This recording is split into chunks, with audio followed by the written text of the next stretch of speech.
Bonjour à tous, j'espère que vous allez excellemment bien. Aujourd'hui, on se retrouve pour parler biathlon, sport d'hiver, pour faire le débrief des 2 premiers jours du côté d'Östersund en Suède. On va revenir un petit peu sur tout ce qui s'est passé dans les 4 courses de ces 2 premières journées, les 2 individuels et les 2 relais mixtes. On verra un petit peu voilà, qui a bien performé, qui a eu plus de mal sur cette course. N'hésitez pas à vous abonner à la chaîne, à réagir dans les commentaires, à mettre un pouce bleu, à partager la vidéo sur les réseaux sociaux, notamment auprès de vos proches. Si vous pensez que ça peut les intéresser, dans les commentaires, n'hésitez pas à me dire qui vous a plu, qui vous a déçu. PS2.0, c'est sur la plateforme de podcast. TikTok, le débrief des compétitions en direct, notamment le biathlon, quand je peux les voir en direct. Voilà, donc je fais le débrief juste après, et puis on commence tout de suite avec eh bien, le relais mixte du côté d'Östersund, le relais mixte simple. C'était donc samedi matin. Alors pourquoi je fais les vidéos que maintenant? En fait, j'ai enregistré, pour tout vous dire, samedi soir, sauf que j'ai laissé mon téléphone pas très loin. Alors j'ai changé de bureau. Sur l'ancien bureau, ça ne faisait pas d'interférence. Là, ça a fait des interférences pendant les 10 premières minutes de la vidéo. Donc c'était inaudible. Donc j'ai préféré tout refaire. Là, j'ai mis le téléphone bien plus loin pour vous éviter les soucis d'interférence. Parce que je vous rappelle quand même que depuis le 26 juin, je n'ai pas d'internet ADSL qui déjà n'allait pas bien vite. Donc je suis obligé de tout faire à la 4G. Et j'ai l'impression que ce n'est pas près de se débloquer du côté de l'internet. Ça devait être débloqué mi-novembre, là il n'y a même plus de date. Du côté de chez Orange, c'est un peu la fête du slip. Bon, du côté de cette compétition de biathlon, eh bien, la première victoire de la saison est pour la Suède avec vraiment un relais intéressant avec Sebastian Samuelsson et Anna Öberg. Avec une Anna Öberg qui a quand même été très solide parce que faire zéro faute sur un relais, pas faire zéro faute, pardon, mais faire seulement 4 pioches, c'est vraiment pas mal sur un relais comme ça. C'est quand même une course qui est assez compliquée, le relais mixte simple en termes de cardio, hein, c'est un effort qui est très violent. C'est voilà, seulement 12 minutes d'effort, on va dire, répartis chez chacun des sportifs. Donc c'est vrai que c'est un relais qui est quand même très particulier. Et c'est vrai que Anna a réussi vraiment à faire un très très bon premier relais, ce qui la place très bien et ce qui fait que sur son dernier relais, elle a pu vraiment courir assez tranquillement avec un petit peu de marge sur son adversaire norvégienne. Une Anna Öberg qui était peut-être pas forcément si en jambes que ça. On a vu. Alors, c'est vrai que la Suède a l'habitude de bien démarrer les saisons, parce qu'Östersund, c'est le début de la Coupe du Monde depuis des années. Et c'est vrai qu'on a vu plusieurs concurrents suédois démarrer très fort et puis ensuite avoir beaucoup plus de mal sur la fin de saison. Mais j'ai pas trouvé une Anna Öberg si en jambes que ça. Par contre, au tir, voilà, faire. En fait, c'est vraiment leur deuxième et troisième relais qui les a vraiment bien mis dans le rythme. On peut noter également le sans faute sur le deuxième relais de Sebastian Samuelsson. Derrière, bon, nous avons la Norvège avec seulement 6 balles de pioche, un relais qui était inédit, on va dire ça comme ça. On connaît très bien Sturla Lagrid. Par contre, Joni Annekliv, elle est une fille de 24 ans qui est passée notamment par la Coupe d'Europe, qui est arrivée assez récemment sur la Coupe du Monde. Et qui a fait vraiment un très bon relais, elle aussi, hein, seulement 4 balles de pioche sur ces 2 relais, 2 balles à chaque fois. Une fois c'était le coucher, une fois c'était le debout. C'est dommage même hein, ce tir debout parce que je pense que le fait d'avoir senti un petit peu peut-être la médaille d'or, le fait d'avoir senti voilà, que sa collègue à côté, la suédoise Anna Öberg, ratait des tirs, ça l'a peut-être un peu sorti de sa concentration, mais c'est de l'expérience pour Annekliv et puis un Sturla Lagrid toujours aussi bon au tir, hein. Ça c'est vrai que c'est vraiment de sa qualité. C'est vrai que sur les skis c'est pas exceptionnel, c'est pas le pire hein, en termes de temps de ski, mais c'est vrai qu'il y a mieux que lui. Par contre c'est vrai que comment dire, sur le tir c'est quand même quelqu'un de qualité. La France finit troisième. Alors je peux tout vraiment vous le dire, hein, quand j'ai regardé la course en direct, c'était quand même très très mal embarqué à un moment, parce que Fabien Claude, pas incroyable hein, sur ce relais, avec 2 balles de pioche sur son deuxième relais, enfin 2 tours de pénalité, pardon, et 6 balles de pioche sur son relais, où il passe complètement à côté, hein, tout simplement. de son tir. Vraiment, ça a été catastrophique. Par contre, une Julia Simon de l'autre côté qui fait seulement 3 balles de pioche.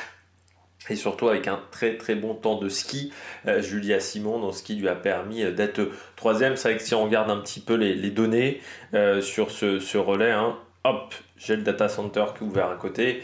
On voit que Samuelson, Heuberg, et bien sur le course time, c'est pas mal. Alors oui, ça va plus vite que la France, mais que 10 secondes plus vite que l'équipe de France. Et avec une Julia Simon qui a fait 3 secondes de plus par rapport à Anne Heuberg sur le dernier tour et 3 secondes 8 aussi par rapport à Anna Heuberg. Donc elle a couru très vite et donc on a couru mieux que la Norvège parce qu'on fait 10 secondes de mieux que la grille des NA Cleave et on fait mieux également que la Suisse, que l'Autriche, que l'Allemagne, que l'Italie, qui sont quand même des nations intéressantes, notamment l'Allemagne, il y avait Strello et Kebinger, ou Simon Eder et Lisa. Teresa Hauser, donc voilà, il y avait quand même des duos intéressants sur cette première course de Coupe du Monde. Donc vraiment des bons chronos. Derrière, on retrouve la Slovénie avec 5 balles de pioche seulement.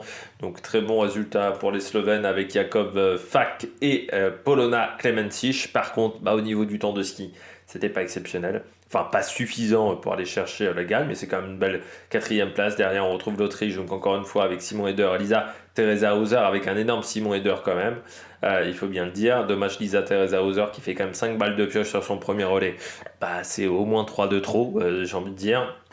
Et puis la Suisse, 6e. Belle perte de la Suisse. Alors la Suisse, sur ses 2 premiers jours de compétition, on a beaucoup parlé des farts fluorés. Donc je rappelle, les farts fluorés sont désormais interdits du côté du biathlon, ce qui fait que ça a mis en place toute une procédure, notamment une procédure qui implique d'avoir... on ne peut plus modifier les skis d'un relais à l'autre, ce qu'on pouvait faire avant, c'est-à-dire s'il y avait de la neige qui commençait à apparaître, on pouvait modifier le fartage. Là, ce n'est plus possible. Les skis doivent être testés 30 minutes avant le départ de la compétition, avant votre départ de course, ce qui fait que ça change véritablement la donne. Et les farts fluorés, c'était assez facile de faire, assez facile. C'est-à-dire c'était plus facile que maintenant. Maintenant, ce n'est plus des farts fluorés, donc c'est beaucoup plus compliqué. Ce que disait également Quentin Fillon-Maillet hier sur l'individuel, c'est qu'ils tiennent moins bien. Donc sur les courses longue distance, notamment ma start individuelle, ça va être plus compliqué sur les derniers tours de course parce qu'on est sur des farts qui tiennent moins bien. Et surtout, c'est des farts qui sont plus compliqués à gérer, mais moins cher également. Donc ça permet à des nations comme la Suisse. On a vu aussi, je crois que l'Ukraine n'avait pas un mauvais temps de ski. Il y a des nations qui vont peut-être réussir à tenter des coups. Surtout que tout le monde ne maîtrise pas entièrement ces farts-là. Donc il va y avoir des surprises sur la saison. Là, on a eu de la chance, c'est qu'Östersund, sur ces 2 premiers jours, c'était, on va dire, assez facile. Neige compacte. C'est pas les situations les plus compliquées en termes de fart. Par contre, dans certaines situation, par exemple avec de la neige humide, avec de la neige chaude, là on va voir des différences, ou quand il va y avoir vraiment des plaques de verglas, c'est là où il va y avoir des différences peut-être un peu plus importantes que ce qu'on a eu du côté d'Östersund. Donc la Suisse qui était avec Niklas Hartweg et Emi Bazerga. Vraiment, ça a bien performé les deux, parce qu'ils font 8 balles de pioche, un tour de pénalité, dommage pour Niklas Hartweg, mais c'est plutôt pas mal leur course. Et puis donc l'Allemagne, il y avait eu un petit changement avec le fait qu'il n'y avait pas Bénédicte Doll du côté du relais mixte classique, donc Justus Strello n'était pas forcément prévu, mais il a fait une très belle course avec lui 0 balle de pioche. Anna Kebinger en a fait 7 par contre, là c'est moins bien. Puis surtout le temps de ski des Allemands qui n'est pas exceptionnel, c'est vraiment leur point faible. Et puis les Italiens, ça a été compliqué avec 13 balles de pioche pour Lucas Hofer et Rebecca Passler. Rebecca Passler, là, c'est une nouvelle également, partie des nouvelles filles italiennes. Lucas Hofer qui a fait aussi un mauvais tir debout sur son 2e relais avec 3 fautes. C'était pas exceptionnel. On passe au 2e relais, le relais mixte classique, avec donc la victoire de l'équipe de France, malgré un tour de pénalité, 5 balles de pioche seulement, et une super course des filles, avec un sans faute de Justine Brezaz et Lou Jean Monod, qui toutes les deux fait une superbe course. Un tour de pénalité pour Emilien Jacquelin sur le tir debout, et 2 fautes pour Quentin Fillon-Maillet. sur le tir couché qui a été un problème pour lui sur ce début de semaine. Quentin Fillon-Maillet, qui avait fait plutôt une belle perf par contre en temps de ski, 9 secondes 2. Emilien Jacquelin, ça a été plus compliqué. Et puis derrière, Justine Brezaz et Lou Jean Monod. Justine Brezaz, elle a repris quand même, il faut bien le dire, 50 secondes de retard qu'avait pris Emilien Jacquelin avec son tour de pénalité. Emilien Jacquelin qui était bien sur les skis, hein. C'est vraiment sur le tir où c'est plus compliqué pour le moment. Et une Justine Brezaz qui a dit en interview d'après-course, c'est ma course que j'ai réalisé dans ma carrière la plus aboutie. J'étais assez d'accord avec. Surtout, j'ai l'impression avec Justine Brezaz qu'elle n'a plus autant de doutes qu'auparavant. C'était une fille qui avait tendance à avoir beaucoup de doutes. Le titre olympique lui a fait beaucoup de bien, il faut bien le dire. Le fait d'avoir un enfant derrière, je pense que ça lui a fait du bien également mentalement. C'était une fille qui doutait énormément, qui se posait 150 questions à la seconde. Et je pense que ça l'a pénalisé au niveau de la performance. C'est vraiment, elle a vraiment progressé là-dessus. Et puis une Lou Jean Monod qui a été performante également au niveau de son tir avec un sans faute. Au niveau du temps de ski, hop là, je récupère le total course time. Eh bien, la France était pas mal parce que Justine Brezaz a fait le meilleur temps de son relais. Quentin Fillon-Maillet n'était que 4 secondes 3 plus lent que le meilleur temps qui était Didier Bionaz. Emilien Jacquelin, DK 6 secondes 8 de Johannes Beu. Donc c'est le deuxième temps sur ce relais-là. Il est devant Jacomel, devant il est juste derrière Navrat, pardon. Mais il est devant un Pansilioma, par exemple, donc c'est pas mal. Et puis donc Lou Jean Monod, qui était 10 secondes derrière Tendrevold, un peu 5 secondes derrière Vitozzi. Et sur ce dernier relais, le meilleur temps, c'est même pas le Vierberg. Non, alors, le meilleur temps, c'était Lampic. Voilà, donc Lampic est quand même une fondeuse qui a fait le meilleur temps sur les skis, moins bien sur le tir. Mais voilà, Lou Jean Monod était dans le bon paquet, un peu derrière, mais dans le bon paquet quand même. Et donc ça donne une belle victoire du côté de l'équipe de France. Derrière, on retrouve donc la Norvège à 15 secondes avec Tarjei Bø, Johannes Bø, Knotten et Tendrevold. Un relais aussi qui s'est bien passé, hein, seulement 7 balles de pioche. Le problème, c'est qu'un temps de ski qui était moins bon que du côté de l'équipe de France. Les Norvégiens qui s'étaient vantés en pré-saison en disant oui, nous, la fin des farces fluorées, ça nous impacte pas, vous allez voir, c'est les autres qui vont être très lents et ça va même être dangereux en piste. Au final, ils ont une glisse qui est similaire à d'autres nations. J'ai envie de dire qu'il n'y a pas une nation qui domine.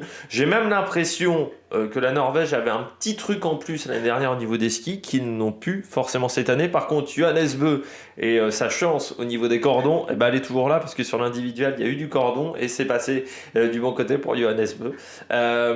Mais c'est vrai que du côté des skis, on a l'impression qu'on a plutôt un mix qui est intéressant, avec des nations qui sont assez proches les unes des autres. Derrière, donc l'Italie prend la 3e place avec un tour de pénalité. C'était pour Jacomel avec 5 balles de pioche et un tour de pénalité. Là aussi, une très belle course des filles avec une seule faute pour Dorothea Virer et une seule faute pour Lisa Vitozzi. Dorothea Virer qui a eu un peu de mal sur les skis, surtout à finir son relais un petit peu souffreteuse. Voilà, un petit peu malade, Dorothea Virer. Donc c'est pour ça que ça a été un petit peu compliqué pour elle. L'Allemagne, 4e. C'est dommage, c'est le temps de ski qui les plombe, les Allemands, notamment Sophia Schneider et Vanessa Voigt qui ont perdu énormément de temps sur les skis, sur les Allemands. Voilà, elle perd 43 secondes, Sophia Schneider sur son relais sur Justine Brezaz, et Vanessa Voigt perd 23 secondes, donc elle est plus lente que Lou Jean Monod. Mais c'est vraiment Sophia Schneider qui les a mis en difficulté parce que il y a peu de filles qui ont fait moins bien sur ce relais. Donc ça a été très très compliqué pour les Allemands au niveau temps de ski.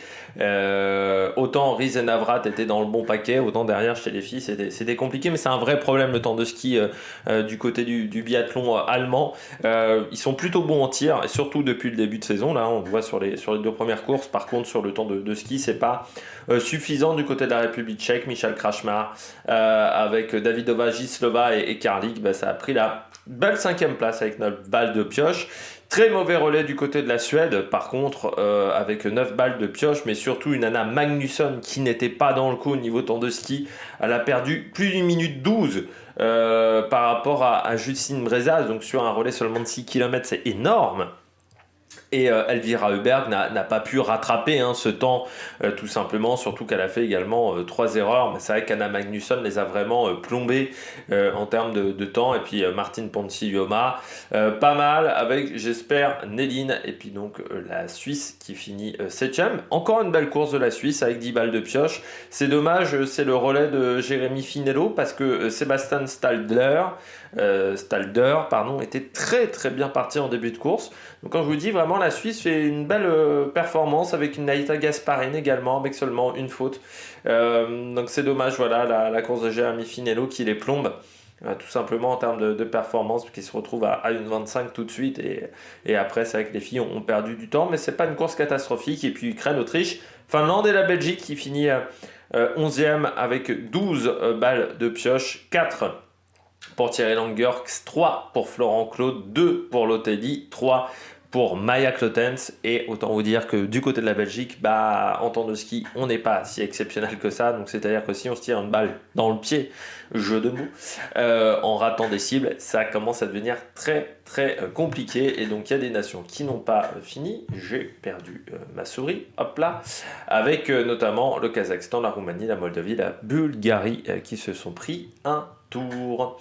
On passe à l'individuel désormais. Première course de la saison, première course en solitaire, on va dire ça comme ça, de la saison.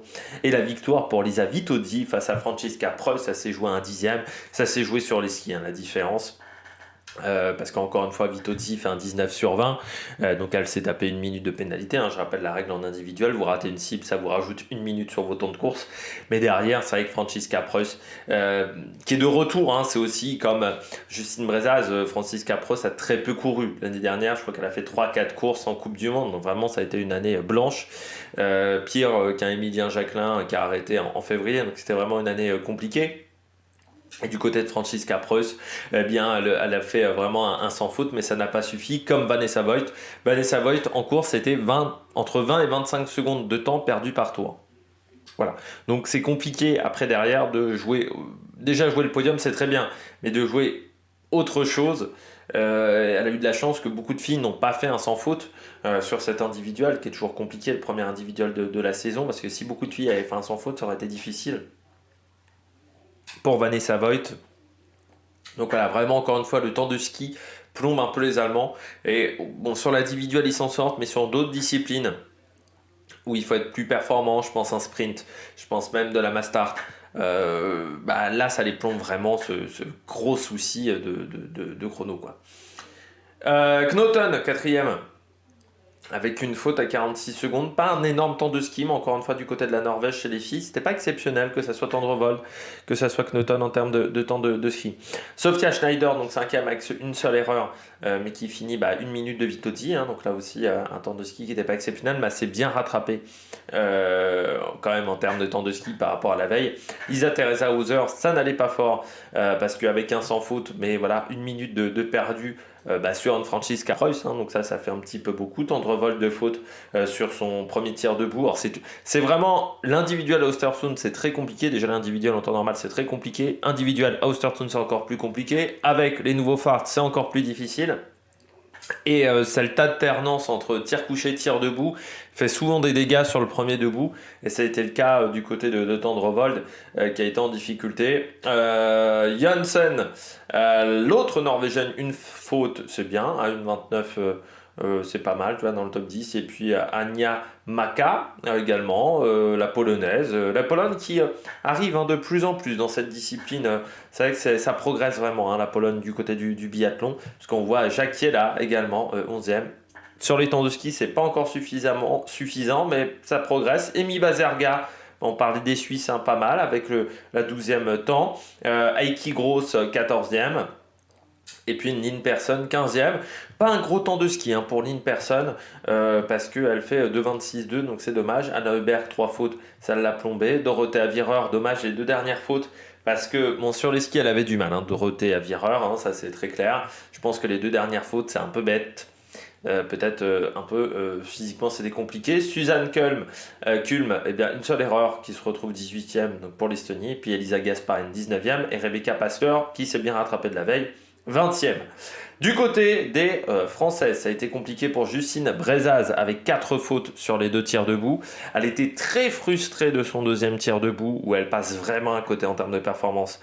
Vraiment, c'est dommageable parce que elle est à 2 fautes, elle faisait top 10.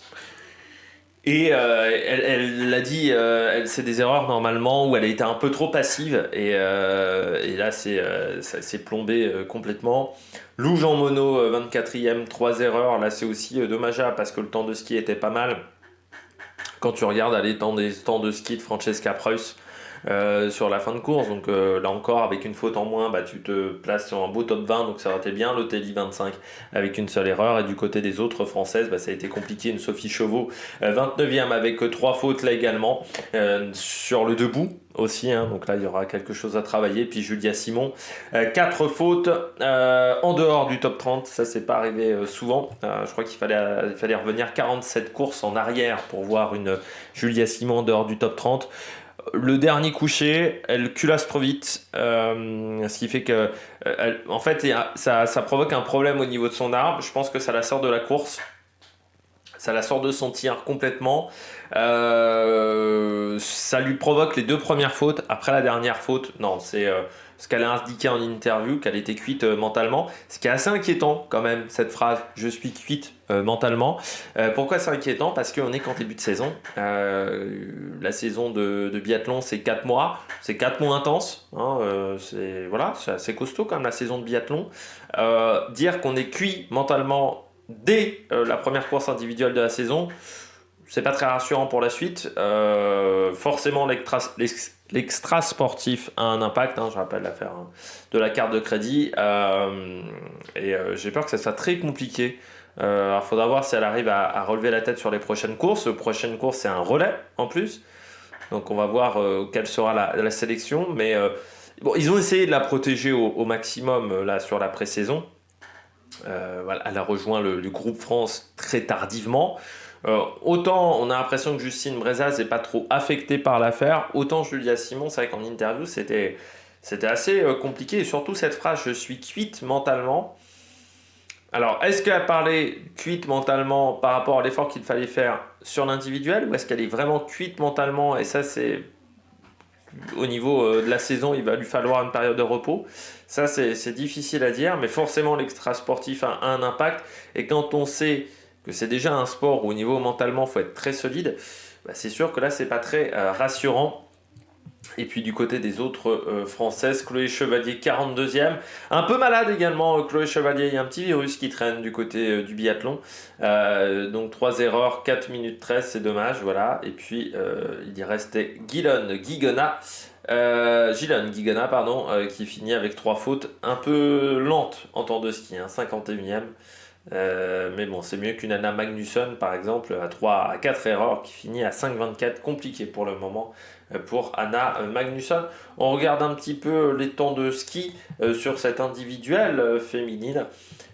Hop, est-ce que ça va l'afficher rapidement ? Oui, total course time, et c'est Elvira Hubert qui a fait le meilleur temps devant Justine Brezaz, 11 secondes derrière, donc il y a vraiment quelque chose à tenter. Ensuite c'est Lampic, Tendrevold, Vitozzi, Davidova, Anna Hubert, Julia Simon. Donc un peu en deçà quand même de son niveau de performance d'habitude, parce qu'elle est au niveau des Allemandes, au niveau temps de ski, donc c'est pas si dingue que ça de la part de Julia Simon.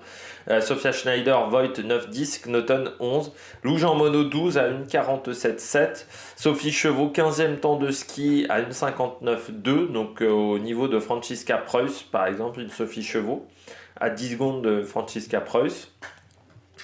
Anne Clive, l'autre pépite norvégienne, est 19e à 2,07 en termes de temps de ski.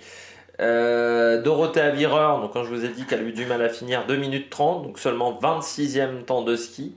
Donc ça c'est pas dingue. Chloé Chevalier, là aussi un petit peu malade, 31e temps de ski. Lisa Teresa Hauser, là c'est un petit peu catastrophique, 2,56 de perdu au niveau du temps de ski, 35e seulement, au même niveau que Nielsen qui a eu du mal aussi avec 7 fautes en plus, donc elle a vraiment fini très loin. Magnussen aussi qui est très loin avec 3,08 de retard. Guigona, elle est 43e en temps de ski et les sœurs Gasparine, 44 et 45 au niveau du temps de ski. Donc voilà, c'est un truc où il faudra progresser du côté de certaines concurrentes. On passe tout de suite aux garçons. Du côté de l'individuel, là encore, hop, hop, hop. Ça s'est pas bien passé du côté des Français, ça a été mieux du côté des Allemands, avec un doublé, Roman Ries devant Justus Trello. Roman Ries qui était très ému en interview à l'arrivée de cette course, parce qu'il disait je m'attendais jamais en fait à être en capacité de gagner une course, je me l'étais même pas imaginé dans ma carrière. Et quand on sait que le biathlon est quand même un sport très important en Allemagne, il y a eu des très bons Allemands, je pense dans les années 90-2000, c'est vrai que c'est plus calme depuis 10 ans, je dirais, du côté des Allemands, c'est un peu plus calme. Mais là, c'est vrai que ça fait 3-4 ans où c'est difficile du côté de l'Allemagne. On sait que c'est un sport hyper important et voilà, Roman Ries était très content avec une seule faute sur le dernier tir. Donc devant Justus Trello, là également 12 secondes 1. Johannes Bö, très fort sur les skis, mais qui a commis 2 erreurs sur le coucher et sur le debout, sur le premier coucher sur le debout, donc dommageable. Et puis on a Rastor Gouldiev qui finit 4e avec seulement une erreur là aussi à 29 secondes. Bon temps de ski de ce Rastor Gouldiev. Enfin bon, c'est sûr que si on compare à Johannes Bö, mais pas mauvais au niveau de son temps de ski. Sébastien Stalder, donc comme je disais, la belle performance des Suisses qui finit à 5e devant André Stroheim également avec une faute. Il y a eu un peu moins d'erreurs chez les garçons que chez les filles. Il y avait un peu moins de vent sur le pas de tir, mais il y a quand même eu des petites fautes, parce que je crois qu'il n'y en a que 2 qui finissent à 0 faute sur ce pas de tir. Giacomel, 8e devant Bénédicte Doll, 2 erreurs également. Et Emilien Claude, sans faute, voilà, qui finit 10e devant Félix Leitner. 1 seconde 6 devant Félix Leitner. Belle performance d'Emilien Claude, qui en plus partait avec un dossard 83, donc il met quand même 1 seconde 6 à Leitner, mais qui partait de dossard 45, donc qui partait voilà, dans le dernier tiers du peloton, donc c'est toujours plus compliqué avec une neige qui a un peu travaillé, qui a un peu brassé, surtout qu'il y avait eu l'individuel fille 3-4 heures auparavant, donc avec une piste voilà, qui avait accueilli déjà 150, 160 concurrents avant lui. Donc belle perte d'Emilien Claude, c'est un peu la seule satisfaction de ce dimanche du côté du biathlon. Sturla Lagré 12e avec une faute et Christensen 13e devant Krachmar. Fabien Claude 3 fautes, dommage son tir couché, le deuxième, parce que les 2 fautes elles sont collées, donc ça c'est pas les genres de trucs que les entraîneurs aiment. Devant Gheorghe Coltea, le roumain, Johannes Kuhn qui finit 17e. L'individuel reste une discipline très intéressante pour les Allemands parce que le temps de ski compte un peu moins. Et puis Jasper Nelin 19 et Dal Svedal 4e qui c'est quand même 4 erreurs sur les 2 premiers tirs, c'est sûr que ça vous plante un petit peu la course, c'est dommage. Et Simon Eder de faute sur le dernier tir, là aussi c'est dommageable parce qu'il était dans un bon paquet et il aurait pu jouer le podium s'il avait fait sans faute, donc dommageable. Lucas Hofer 22e. Eric Perrault 3 fautes, 25e, un temps de ski intéressant pour Eric Perrault. Tarier-Beu 26, Emilien Jacquelin 27. 4 erreurs sur les 2 tirs debout. Il a un problème sur le tir debout, comme Quentin Fillon-Maillet a un souci avec le tir couché à l'inverse. Donc c'est vrai que c'est dommageable. C'était déjà son problème l'année dernière. Il essaie de mettre en place des choses, mais ça ne se voit pas suffisamment pour le moment sur le pas de tir du côté d'Emilien Jacquelin. Et puis on retrouve Jonas Marechek, Navrat, Moukine. Et du côté des autres Français, il faut descendre un petit peu bas. Alors Florent Claude, 34e, le Belge. Mais Quentin Fillon-Maillet, 3 fautes sur le premier coucher. Là, c'est quand même compliqué à défendre avec 5 fautes. 42e à 3 minutes 43. Et puis que je descends avec Antonin Guigona, 63e avec 5 erreurs. mais en sachant que c'est 3 erreurs sur son deuxième coucher, il a été gêné par un bénévole qui lui a donné un chargeur alors qu'il n'avait pas besoin de chargeur supplémentaire, donc on ne sait pas trop ce qui s'est passé.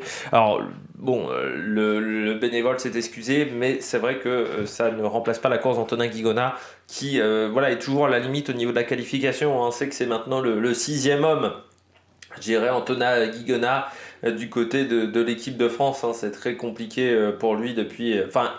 voilà, il sait qu'il y a maintenant, il est plutôt sur la sellette. C'est plutôt le premier qui pourrait repasser en Coupe d'Europe du côté des concurrents. Si on regarde les temps de ski, du côté de Samuelsson, donc meilleur temps de ski en 47,57, mais trop d'erreurs, 3 erreurs, et puis 3 erreurs bêtes. En plus du côté de Samuelsson, on sent que c'est un mouvement d'épaule qui lui fait sortir sa balle. Donc Dalé, Viedal, je sais pas trop comment on doit le dire, donc deuxième à 15 secondes, Johannes Beu, donc pas exceptionnel en temps de ski parce qu'il finit troisième à 34 secondes, donc là on voit aussi que Johannes Beu est peut-être pas encore au top de sa forme, ce qui est tout à fait normal, hein. Lui son objectif c'est les championnats du monde. Émilien Jacquelin 4e, Fabien Claude 5e, Quentin Fillon-Maillet 9e au niveau des temps de ski, donc on voit qu'on était bien au niveau des temps de ski, c'est dommage de s'être raté au niveau du tir, parce que quand on regarde un Roman Rees, alors si je le retrouve, Roman Rees il est 11e en temps de ski, Justus Strello, Strello, il est bien plus loin, là je le retrouve pas, mais je vais peut-être le retrouver, Justus Strello, mais il était bien plus loin. Il y a Eric Perrault par exemple qui est 23e aussi en temps de ski à 1,51. Donc voilà, c'est pas mal, mais on a eu du mal voilà, sur le tir, ça nous met quand même loin. Et puis Emilien Claude 44e sur le temps de ski, donc c'est pas mal aussi son temps de ski. Emilien Claude, c'est devant Doherty à l'américain, c'est largement devant Leitner, hein, parce que Leitner a 3,43, donc il colle 20 secondes, plus de 20 secondes à Leitner, donc ça c'est très très bien. C'est voilà, plutôt une belle performance. Je retrouve pas Justus Strello, parce que je voulais comparer, mais je ne le retrouve pas dans mon petit classement. Ah, Strello aussi, 18e en temps de ski à 1,43,4. Voilà. Et au niveau de Rastor Gouyev, hein, qui était à 1,43,5, les deux à une erreur. Eh bien, je crois que nous avons fait le tour dans cette vidéo de tout ce qui s'est passé du côté de cette Coupe du Monde de biathlon. On se retrouve donc mercredi après-midi pour faire le débrief du relais. Et puis jeudi également, il y aura du relais. D'ici là, il y aura les top 10 cyclisme, la Formule 1 également sur la chaîne. Allez, n'hésitez pas à vous abonner à la chaîne, à réagir dans les commentaires, à mettre un pouce bleu. Allez, ciao ciao sur la Mec Production.